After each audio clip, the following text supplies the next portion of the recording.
തിക്കായി പോയിട്ടുണ്ട്. അപ്പം നമ്മൾ കുറച്ച് നന്നായിട്ട് കട്ടിക്ക് ഇട്ട് കൊടുക്കും.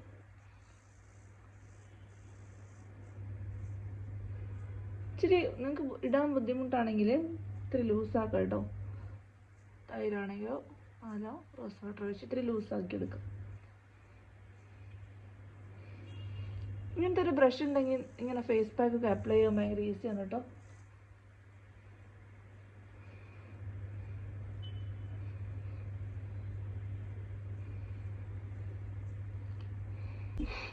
അപ്പോൾ ഞാൻ എൻ്റെ മുഖത്ത് ഇങ്ങനെ വാരി പൊത്തിയിരിക്കുന്നത് എൻ്റെ കയ്യിൽ ഇതുള്ളത് കൊണ്ടാണ് കേട്ടോ. നമുക്ക് ഇതിൻ്റെ മേലെ ഇതിടാം.